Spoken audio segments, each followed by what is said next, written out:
Hello friends, welcome to our channel IAS Darbar. Discussion में बहुत बहुत स्वागत है। आज 4 अगस्त है। इंपॉर्टेंट आर्टिकल को डिस्कस करने वाले हैं और आज सी राजा मोहन साहब का भी आर्टिकल होगा। इसके अलावा क्या प्रोटेक्शनिस्ट मेजर्स लिए जा रहे हैं या यूं कहें कि भारत को आत्मनिर्भर बनाने के लिए जो स्टेप्स लिए जा रहे हैं वो अपने आप में एक सवाल उठाते हैं कि क्या भारत फिर से उन्हीं पुराने दौर में जा रहा है जब लाइसेंस राज चला करता था, यानी कि 1991 के पहले का जो दौर था, क्या हम फिर से उसी एरा में वापस जा रहे हैं। तो ऐसे चीज़ों को जानने के लिए, इस पर एनालिसिस को समझने के लिए आपको पूरे आर्टिकल को देखना चाहिए। जो नए लोग हैं वो प्लीज़ सब्सक्राइब कर लीजिए चैनल को। इस पर डेली डिस्कशन अपलोड होता है और पीडीएफ भी आपको एक ग्रुप पर मिल जाता है। वो ग्रुप टेलीग्राम पर है, आईएएस दरबार आंसर रिव्यू के नाम से, आप उसको ज्वाइन कर सकते हैं। तो आइए स्टार्ट करते हैं कोटेशन से। और आज का कोटेशन महात्मा गांधी का है। You must not lose faith in humanity, humanity is an ocean, if a few drops of ocean are dirty the ocean does not become dirty. आपको मतलब बहुत आसानी से समझ में आ गया होगा। ह्यूमैनिटी का जो टॉपिक है वो आपके पेपर 4 में एज इट इज़ है और ये बेसिकली करप्शंस वगैरह का भी अगर आपको ऐसे आ जाता है या क्वेश्चन आता है तो वहाँ पर आप इसको लिख सकते हैं कि गांधी जी के विचार में क्या है पूरा। इसका मतलब कि जैसे कई बार हम ये कहते हुए नज़र आते हैं कि करप्शंस को हम अकेले नहीं हटा सकते, या फिर हम ये कहते हैं कि सारा सिस्टम ही करप्ट है। तो ऐसे आइडियोलॉजीज़ को रखने से पहले हमें इन बातों को याद रखना चाहिए कि हमारे अच्छे होने से ही पूरा सिस्टम अच्छा होता है। और सिस्टम में अगर 1-2 लोग करप्ट है, उसका मतलब ये नहीं है कि पूरा सिस्टम या पूरी सोसाइटी करप्ट होगी।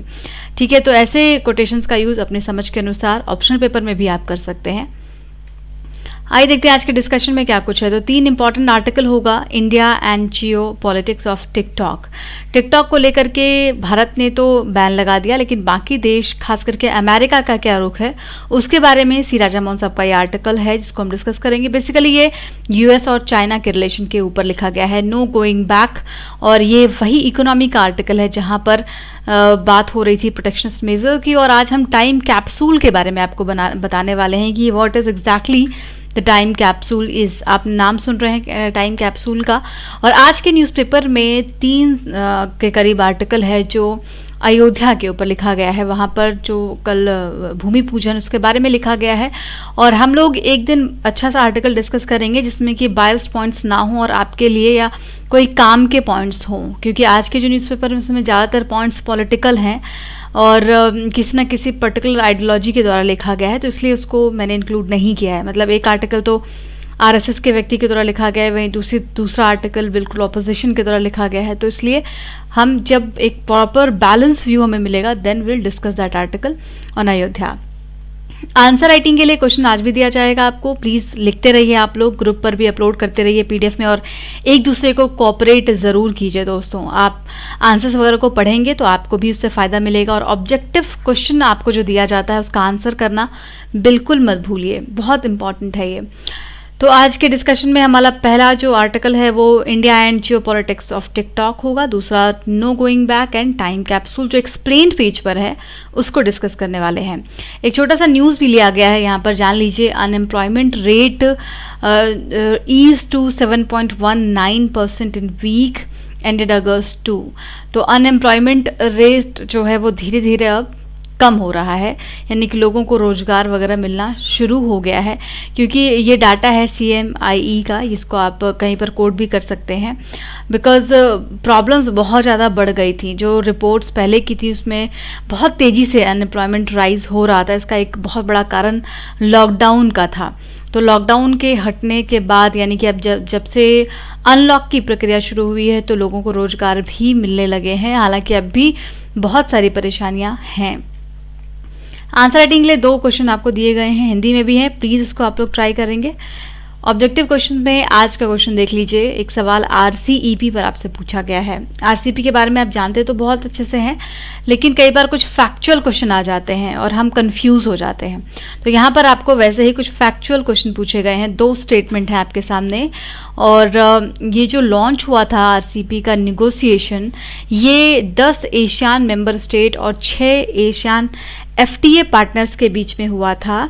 और 21st एशियान समिट के दौरान हुआ था। तो बताइए, आपको याद है ये वाली बात कि 21st एशियान समिट में ही एग्जैक्टली ये निगोशिएशन लॉन्च किया गया था? अगर याद है तो ज़रूर बताइएगा। And India has dropped out the RCEP November 2019 ASEAN 3 summit. अब 19 से आपको ये तो लगेगा कि हाँ 2019 में ही हम बाहर आए हैं आरसीपी से, यानी भारत बाहर आया है, लेकिन क्या एशियान +3 समिट था वो? तो इसमें आपको गेस करना है। अगर आपको एग्जैक्टली मालूम है तो बहुत अच्छी बात है, ज़रूर बताइए कमेंट में। और दूसरा सवाल प्रोटेक्शनिज्म पर आपसे पूछा गया है। पहले के आर्टिकल्स में हम लोगों ने प्रोटेक्शनिज्म के बारे में बहुत डिटेल में डिस्कशन किया था। जब स्टेप अप आईएएस चैनल पर हम लोग आर्टिकल को डिस्कस करते थे तो वहाँ पर आपको बहुत डिटेल में प्रोटेक्शनिज्म के बारे में बताया गया था। अगर आप में से कुछ नए लोग हैं तो वो इसको गैस करने की कोशिश कीजिए। कल मैं आपको इसका एक्सप्लेन बताऊंगी क्या होता है एग्जैक्टली प्रोटेक्शनिज्म। यहाँ पर 2 स्टेटमेंट है, आपको गेस करना है कि ये दोनों प्रोटेक्शनिज्म को के बारे में बता रहे हैं या नहीं, या it will lead to protectionism और not. So government raised tariff on the import. दूसरा है changes in custom act provisions to penalise imports suspected to originate from third country. तो क्या ये स्टेप्स अगर सरकार लेगी तो प्रोटेक्शनिज्म कहलाएगा? इसका आपको बताना है आंसर कहाँ पर? कमेंट बॉक्स में। और अगला सवाल है काली रिजर्व, काली टाइगर रिजर्व न्यूज़ में आ चुका है। आज ही फर्स्ट पेज पर आपने बिल्कुल नीचे की तरफ एक इमेज देखी है, उसमें काली टाइगर रिजर्व का नाम आया है। वो न्यूज़ भी काफ़ी इंपॉर्टेंट है। उसमें जो पावर ट्रांसफ़र करना था उसको लेकर के एनवायरनमेंट मिनिस्ट्री की तरफ से नहीं दिए जा रहे हैं, उनको कुछ प्रॉब्लम्स न समझ में आ रही है, तो वहाँ पर काली टाइगर रिजर्व का जिक्र आया है। इसलिए आपको बताना है कि ये कहाँ पर लोकेटेड है, मध्य प्रदेश में या कर्नाटका में या उत्तराखंड या सिक्किम, कौन से राज्य में है ये जानकारी कोचिंग से जुड़ी हुई है। अगर आप में से किसी को फुल कोर्स में आना हो ऑनलाइन में, क्योंकि अभी ऑनलाइन ही चीज़ें चल रही हैं, आफ्टर दैट ये ऑफलाइन में भी कन्वर्ट हो जाएगा, तो आप 8750069419 पर कांटेक्ट कर सकते हैं। इसमें आपको एक मेंटर भी मिलेंगे जो आपके गाइडेंस की भी जिम्मेदारी लेंगे, राइट। तो self study and class study दोनों को इसमें कंबाइंडली बहुत अच्छे से फिगर आउट किया जाता है। हमारा पहला आर्टिकल है आज, India and geopolitics of TikTok. ठीक है, ये जीएस पेपर 2 में आ जाएगा। आईआर एसोसिएट करेंगे effect of policies and politics of developed and developing countries on India's interest. देखिए, इसमें हम डायरेक्ट आर्टिकल पर चलते हैं बिकॉज बैकग्राउंडर का कोई ऐसा पॉइंट इसमें नहीं था। Now come to the point कि क्या कहा जा रहा है इसमें। देखिए, आपको शुरुआत में बता देती हूँ कि पूरे आर्टिकल में जो आर्टिकल डिस्कस किया गया है वो चाइना और यूएस के ट्रेड वॉर को लेकर के डिस्कस किया गया है, लेकिन शुरुआत इंडिया से हुई है आर्टिकल की। कैसे? इंडिया ने टिकटॉक को बैन किया और टिकटॉक के साथ साथ कई सारे चाइनीज़ ऐप हैं उसको बैन किया। और इसको, इस पूरे एक्शन को कैसे लिया गया? जो ईस्टर्न लद्दाख पर स्टैंड ऑफ था या चाइना का अग्रेशन था उसको रिटेलिएट करने के लिए स्टेप लिया गया, ऐसा माना जाता है। Now TikTok is now at the centre of rapidly expanding digital war between the United state and China. और अब ये यहाँ पर जो बात कही गई थी गवर्नमेंट के द्वारा, वो क्या कही गई थी कि जो चाइनीज़ एप्लीकेशंस हैं उनके द्वारा हमारे जो सिक्योरिटी है उसको खतरा है, क्योंकि ये जो एप्लीकेशंस हैं वो यहाँ के प्राइवेट इन्फॉर्मेशंस को लीक कर रहे हैं, लोगों के इन्फॉर्मेशंस को लीक कर रहे हैं और प्राइवेसी को खतरा है। इस वजह से इसको बैन किया गया है। और यही सेम स्टेटमेंट अब यूएस का भी आ रहा है टिकटॉक को लेकर के। यूएस में भी जो डिजिटल वॉर है वो एक बार फिर स्टार्ट हो गया है चाइना और यूएस के बीच में। Now Delhi announcement banning TikTok other Chinese app in June, there has been talk of the similar action by Washington. अब यही सेम बातचीत जो है वो यूएस में भी शुरू हो चुकी है, लेकिन यूएस के जो स्टेप्स हैं वो इंडिया में जो गवर्नमेंट ने स्टेप लिए हैं उससे 2 कदम आगे हैं। क्या, किस तरीके से? That it is to citing national security concern about the widespread use of the Chinese app.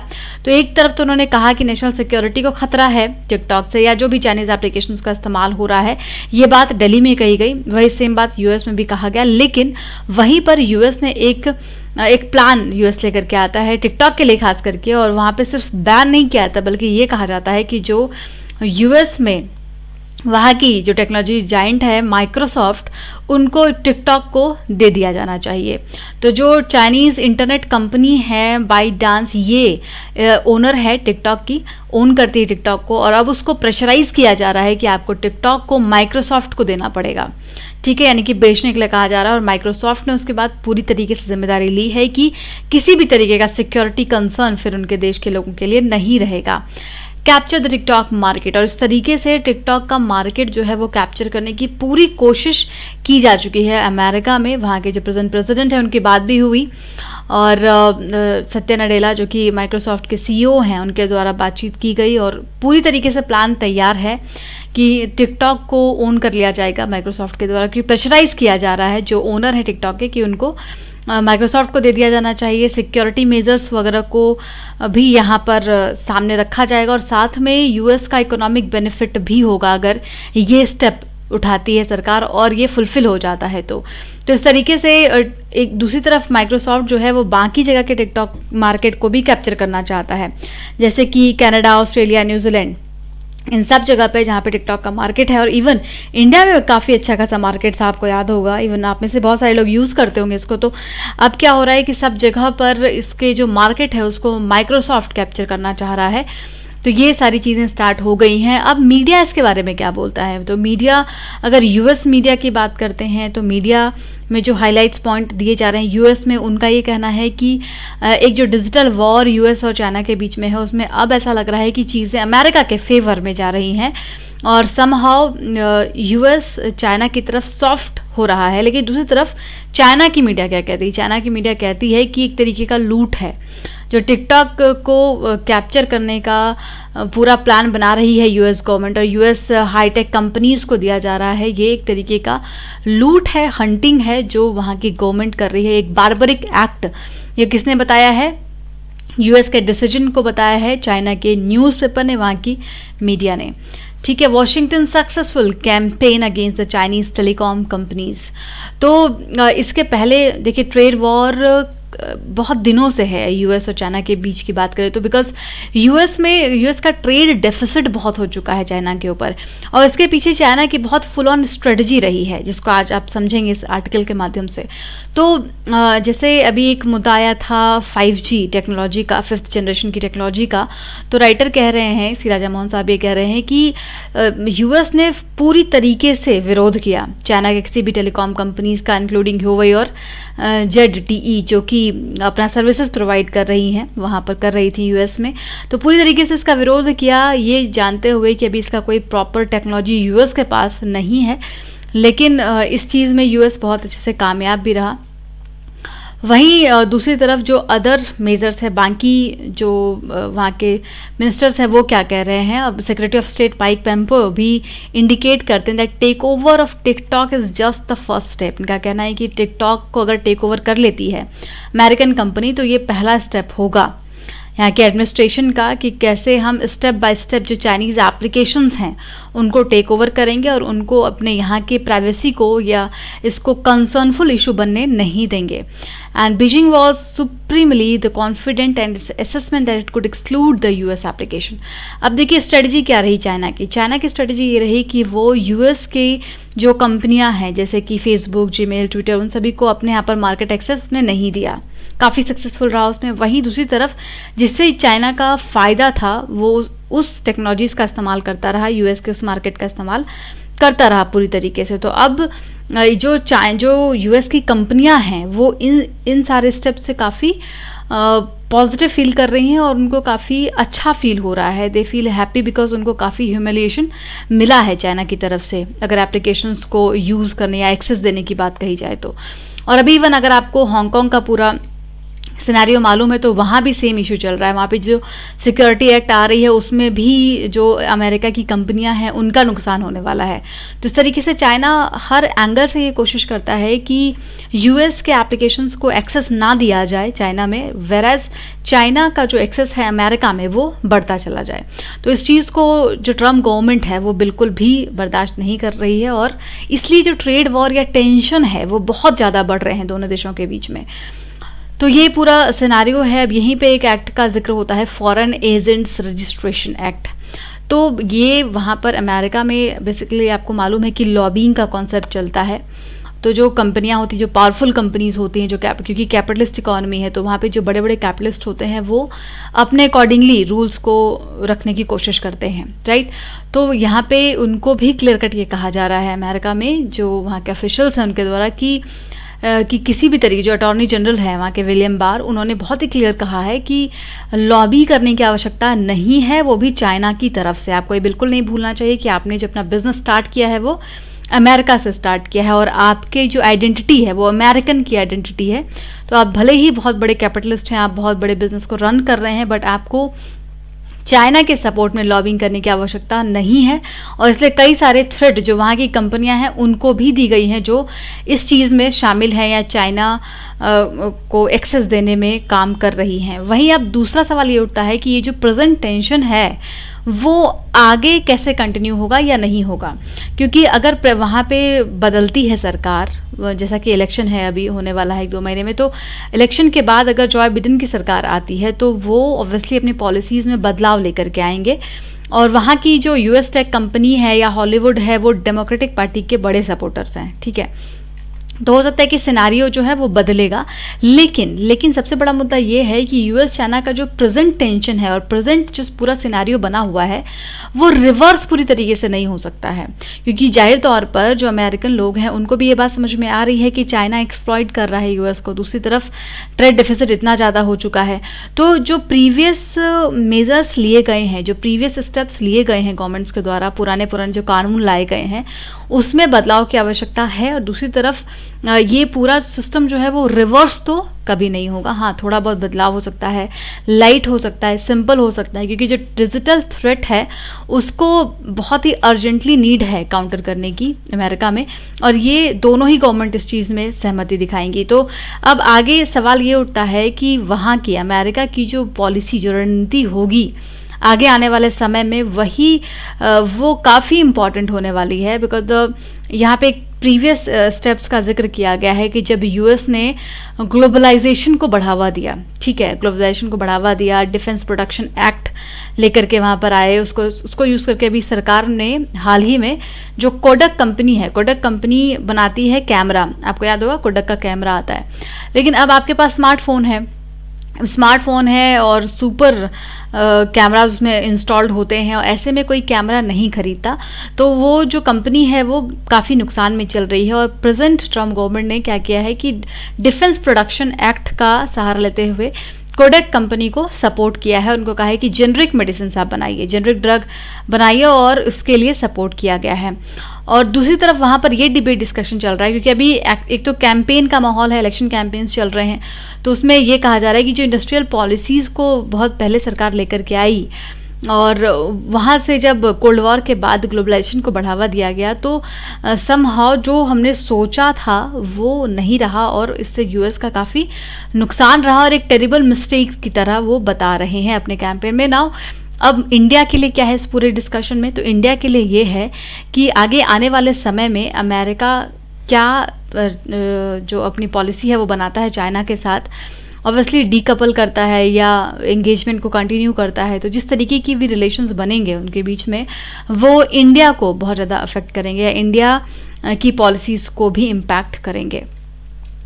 अगला आर्टिकल है no going back, GS paper 2 में एसोसिएट करेंगे इसको, और ये कई जगह पर आ जाएगा, गवर्नेंस में वगैरह में भी आ जाएगा ये। और यहाँ पे हम बात कर रहे हैं चूँकि आईआर की भी, तो ये आईआर में भी एसोसिएट करेंगे। तो आइए देखते हैं इसमें क्या कहा जा रहा है। सबसे पहले तो न्यूज़ जान लीजिए कि इस न्यूज़ पर आर्टिकल लिखा गया है। न्यूज़ कुछ यूँ है कि यूनियन गवर्नमेंट ने रिस्ट्रिक्शन इम्पोज कर दिया है टेलीविज़न के इंपोर्ट पर, यानी कि टीवी जो मंगाया जाता था वियतनाम और चाइना से, अब उस पर रिस्ट्रिक्शन लगा दिए गए हैं, ठीक है, इतनी बात क्लियर हो गई। So imports will now require a licence, और अगर आपको इम्पोर्ट करना है सामान को तो आपको लाइसेंस लेना पड़ेगा गवर्नमेंट से to import fully built television set into the country. अगर आपको पूरी टेलीविज़न तैयार मंगवानी है दूसरे देशों से तो आपको लाइसेंस रखना पड़ेगा अपने पास। तो ये आपको फिर से पिछले एरा में पहुंचाता है कि नहीं, जो 1991 से पीछे का एरा था जहां पर लाइसेंसिंग राज चलता था और वहीं पर करप्शंस की बहुत ज़्यादा शुरुआत हो गई थी, और यूँ कहें कि पूरा का पूरा सिस्टम जो है उसमें करप्शंस बहुत तेज़ी से बढ़ा था। तो ये लाइसेंसिंग सिस्टम जो है ये अपने आप में चीज़ों को कॉम्प्लिकेटेड बनाता है, और कहीं ना कहीं ये लाइसेंस लेना और उसके बाद इंपोर्ट करना ये इसलिए भी लाया गया होगा, ये एक आर्टिकल का कहना है। तो आइए देखते हैं इसमें अब एडिटोरियल में क्या कहा जा रहा है कि जो लाइसेंस का रिक्वायरमेंट है ये क्या हो सकता है। Now the government is reportedly contemplating imposing similar licence requirement. तो जिस तरीके से फर्नीचर, टॉय और स्पोर्ट्स गुड्स को मंगाने के लिए आपको लाइसेंस की आवश्यकता होती है, वैसे ही टीवी, पूरी अगर फुल मैन्युफैक्चर टीवी को मंगाना है तो आपको लाइसेंस लेना पड़ेगा, फिर आप मंगवा सकते हैं। नाउ इस तरीके का स्टेप जो है नो डाउट आत्मनिर्भरता में तो काफ़ी सपोर्ट करेगा, भारत को सेल्फ रिलायंस बनने में मदद करेगा जो पॉलिसी लेकर के आई है सरकार। लेकिन ये क्या करेगा, to reduce the import dependence. तो इसका मतलब क्या हुआ कि आत्मनिर्भर और सेल्फ रिलायंस का मतलब क्या है यहाँ पर कि इम्पोर्ट डिपेंडेंस को हमें कम करना है, रिड्यूस करना है। लेकिन इसका जो मेज़र लिया जाए, इसका जो तरीका लिया जा रहा है वो सही नहीं कहा जा सकता। खास करके आत्मनिर्भर होने का मतलब यहाँ पर स्पेशली रखा गया है that China and facilitate domestic production and the generate employment. तो अगर हम आत्मनिर्भर और सेल्फ रिलायंस बनाएंगे कंट्री को, तो उसमें एक तो हम इम्पोर्ट डिपेंडेंसी हमारी कम होगी, दूसरा यहाँ पर डोमेस्टिक प्रोडक्शन होगा तो एम्प्लॉयमेंट जनरेशन होगा, right. And these indications of a return to the infamous licence permit Raj. लेकिन दूसरी तरफ जो मेजर कंसर्न है वो क्या है कि ऐसी पॉलिसीज लाइसेंस राज की तरफ वापस जा रहे हैं, ऐसा शो कर रही है। और वो जो राज था, वो जो समय था, वो लाइसेंस परमिट राज पूरी तरीके से फेल्ड पॉलिसी मानी गई और इम्पोर्ट सब्स्टिट्यूशन का एक बहुत ही फेल्ड सा वर्जन हमें देखने को मिला। और उसके बाद जब से हमने अपने यहाँ पे बदलाव किया है तो ऑब्वियसली हम स्टेप आगे गए हैं, पीछे नहीं गए हैं। अब अगर प्रोटेक्शनिज्म को अपनाया जाता है, क्योंकि प्रोटेक्शनिज्म का मतलब क्या होता है एग्जैक्टली, जब आप बैरियर क्रिएट करने लग जाएं, एंट्री बैरियर होने लग जाए, तो आप समझ लीजिए कि आप प्रोटेक्ट कर रहे हैं अपनी चीज़ों को।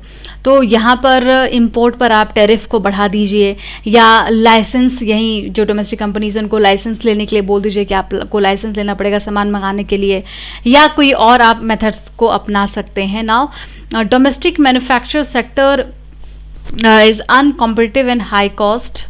तो उसके लिए हमने क्या किया, प्रोटेक्शनिस्ट मेजर लेना शुरू कर दिया। India import these products from the various countries. तो जब यहाँ भारत में चीज़ों की कमी है या नहीं बना पा रहे हैं हम, तो हम क्या करते हैं, हम इम्पोर्ट करते हैं, बाहर सामान को मंगा लेते हैं और फिर उसको यहाँ पर सेल करते हैं। लेकिन अभी चूंकि हमारा एक उद्देश्य तो आत्मनिर्भर बनने का है, दूसरा हम एम्प्लॉयमेंट जनरेट करना चाहते हैं। तो इसमें हम, आपको याद होगा कि हमने कई सारे आर्टिकल में डिस्कस किया था कि अगर हमें अपने आप को आत्मनिर्भर बनाना है तो अपने जो कंपनी है, अपने यहाँ के डोमेस्टिक मैन्युफैक्चरिंग सेक्टर्स को आगे बढ़ाना होगा, राइट। तो हमें कॉम्पिटिटिवनेस को क्रिएट करना पड़ेगा रादर देन ये जो हम प्रोटेक्शनिस्ट मेजर्स ले रहे हैं, ये सही नहीं माना जा सकता है। So domestic competitiveness require a different set of policies prescriptions, not the imposition of tariff and non tariff barrier. तो आप अपने यहाँ की जो डोमेस्टिक कंपनीज है उनको कॉम्पिटिटिव बनाइए, उनको एडवांस बनाइए, ना कि आप ऐसे टैरिफ और नॉन टैरिफ बैरियर्स को अपना करके प्रोटेक्शनिस्ट मेजर्स को अपनाएं। ये सही नहीं है, क्योंकि हमने 1991 के पहले का जो एरा देखा है वो फेल्ड साबित हो चुका है। उसके बाद जो पोस्ट एरा रहा है 1991 का, उसने हमें ऑब्वियसली बहुत आगे बढ़ाया है। तो हमें अपनी पुरानी गलतियों से सीख लेना चाहिए, उसको इग्नोर नहीं करना चाहिए। It is the need of the time. और कंक्लूजन में कहा जा रहा है कि गवर्नमेंट की जो पॉलिसीज़ हैं वो अभी भी दो तरीके की पॉलिसीज़ रही हैं। पहला तो ये कि that greater interaction with the global supply chain. एक तरफ हम क्या बोलते हैं कि हमें सप्लाई चेन में बहुत इंटरेक्ट करना है और हम प्रोटेक्शन मेजर्स नहीं ले रहे हैं, लेकिन दूसरी तरफ हम आरसीपी से बाहर आ जाते हैं, क्योंकि हमें ऐसा लगता है कि वहाँ आरसीपी पे जाने से हमारे यहाँ की कंपनियों को नुकसान होगा, और फिर हम टैरिफ या नॉन टैरिफ बैरियर्स का सहारा लेते हैं सो दैट जो डोमेस्टिक कंपनीज हैं, इंडस्ट्रीज, उनको हम बचा सकें। This is unfortunate. इनका कहना है, आर्टिकल का कहना है कि बहुत अनफॉर्चुनेट है, ये ऐसा नहीं होना चाहिए। Raising the countries share in the world trade, taking advantage of the current global environment and the relocation of manufacturing facilities out of the China require greater trade liberalization. कहा जा रहा है कि अगर आप ये चाहते हैं कि आपके यहाँ पर बाहर से कंपनियां आएँ, इन्वेस्ट करें, जो कंपनीज, जो मैन्युफैक्चरिंग फैसिलिटीज़ चाइना से बाहर जा रही हैं वो इंडिया की तरफ लौटें, तो उसके लिए आपको इन मेजर्स को ईज़ करने की ज़रूरत है। आपको ट्रेड लिबरलाइजेशन करने की ज़रूरत है, उसको बढ़ावा देने की ज़रूरत है, ना कि आप ऐसे प्रोटेक्शनिस्ट मेजर्स को अपनाने लग जाएं। सो इनवर्ट देखने की बजाय भारत को अभी ग्लोबल लेवल पर कैसे सप्लाई चेन की तरह काम करना है, उस तरफ ध्यान देने की ज़रूरत होनी चाहिए। अगला आर्टिकल डिस्कस करेंगे टाइम कैप्सूल से जुड़ा हुआ, बहुत इंपॉर्टेंट है ये, और ये बेसिकली पेपर 3 में साइंस एंड टेक्नोलॉजी में हम ऐड कर सकते हैं टाइम कैप्सूल के बारे में। और इसमें देखिए क्या क्या कहा गया है, इसके बारे में बात कर लेते हैं।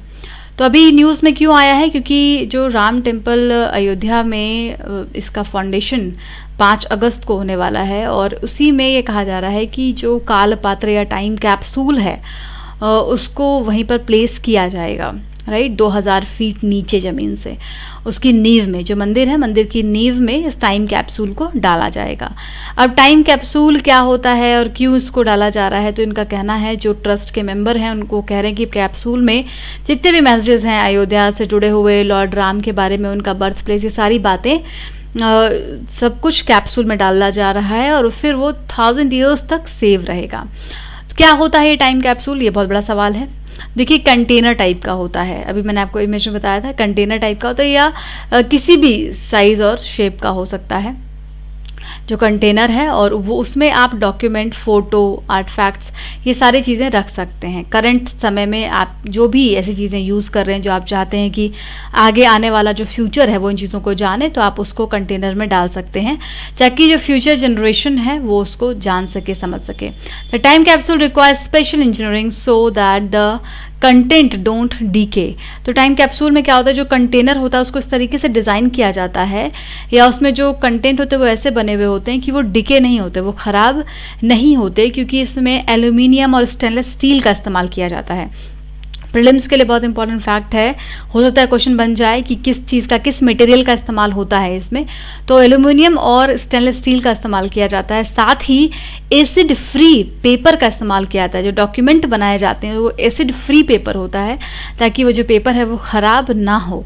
और टाइम कैप्सूल जो शुरू हुआ वो 20th सेंचुरी से ये टर्म स्टार्ट हुआ, उसका सबसे पुराना एविडेंस मिलता है वो 1777 में का ये मिलता है। 2017 में एक रिसर्च के दौरान, ये इस रिस्टोरेशन के दौरान, ये चर्च के रिस्टोरेशन में पाया गया था, ठीक है। ये 1777 का टाइम कैप्सूल था। So international time capsule society बनाई गई थी कब, 1990s में, यूएस में बनाई गई थी। एंड ये इससे पर पूरा रिसर्च करती है, काम करती है। एंड डाटाबेस बताता है कि there are 10,000 to 15,000 times capsules worldwide. पूरे वर्ल्ड में 10,000 से 15,000 टाइम कैप्सूल्स हैं अलग अलग जगह पर। तो इंडिया में क्या इससे पहले कोई टाइम कैप्सूल है, ये जो अयोध्या में भी प्लेस किया जाएगा उसके पहले कोई टाइम कैप्सूल है, तो बिल्कुल है। 1972 में इंदिरा गांधी जी ने एक टाइम कैप्सूल को रेड फोर्ट के पास प्लेस किया था अंडरग्राउंड में, लेकिन बाद में जो सब्सिक्वेंट गवर्नमेंट आई थी उसने उनको बाहर निकाल लिया था, ठीक है।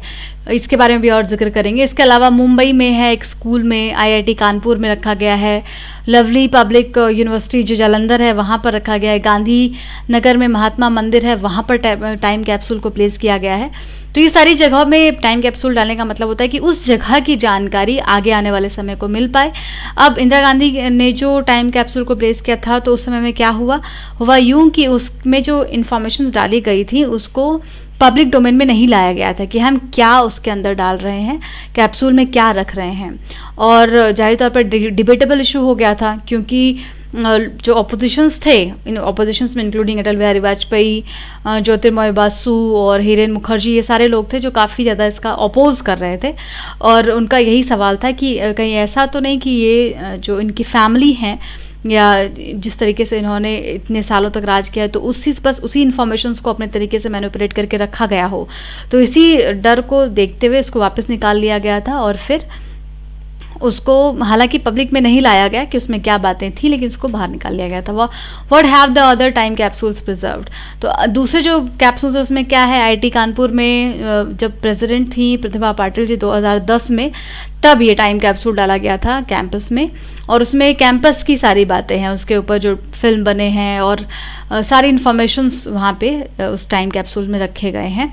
यह है आईआईटी कानपुर के बारे में, ठीक है, कि इन्होंने क्या क्या यूज़ किया है, पेन ड्राइव, हार्ड ड्राइव और एसिड फ्री पेपर में डॉक्यूमेंटेशन को तैयार करके और उस कंटेनर में डाला गया है और बहुत ही सिक्योरली इसको रख दिया गया है। इसके अलावा मुंबई में जो स्कूल है वहाँ पर टाइम कैप्सूल को रखा गया है।